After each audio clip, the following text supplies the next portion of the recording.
Le monde, chère Agnès, est une étrange chose. Voyez, la médisance est comme chacun cause. Quelques voisins m'ont dit qu'un jeune homme, inconnu, était en mon absence à la maison venue, que vous aviez souffert sa vue et ses harangues. Mais je n'ai point pris foi sur ces méchantes langues et j'ai voulu gager que c'était faussement. Mon Dieu, ne gagez pas. Vous perdriez vraiment.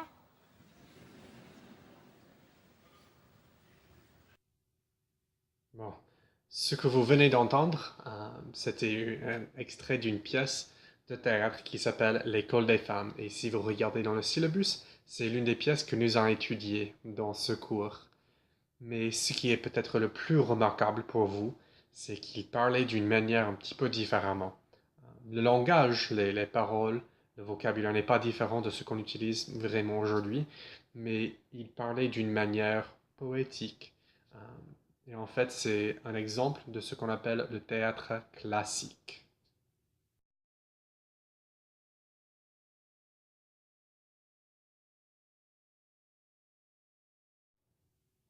L'alexandrin, c'est la forme qu'on utilise pour le théâtre classique et nous allons aussi parler plus tard de la philosophie de base pour le théâtre classique.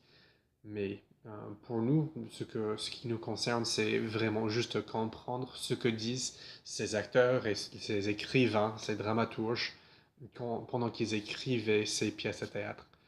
Et pour le faire, il faut comprendre aussi un petit peu la structure de l'alexandrin.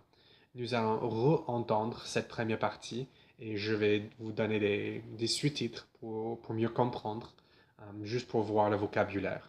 Le monde, chère Agnès, est une étrange chose.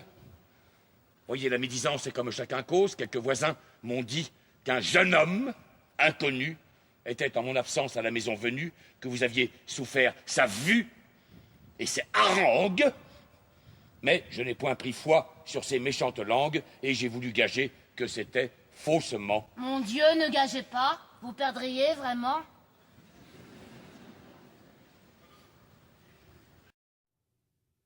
J'espère que c'était plus facile cette deuxième fois, quand vous aviez les paroles devant vous.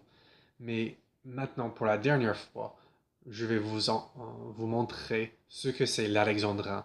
J'espère que vous avez remarqué, il y a un rythme dans la parole. C'est un petit peu comme une chanson quand on parlait avec l'alexandrin.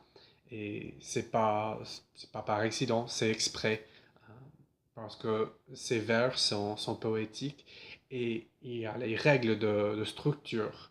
Et la règle de base pour l'alexandrin, c'est que chaque vers soit composé de 12 pieds, c'est-à-dire 12 syllabes.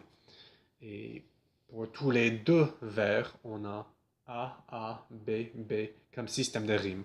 Alors le premier et le deuxième ligne il y a un rime à la fin.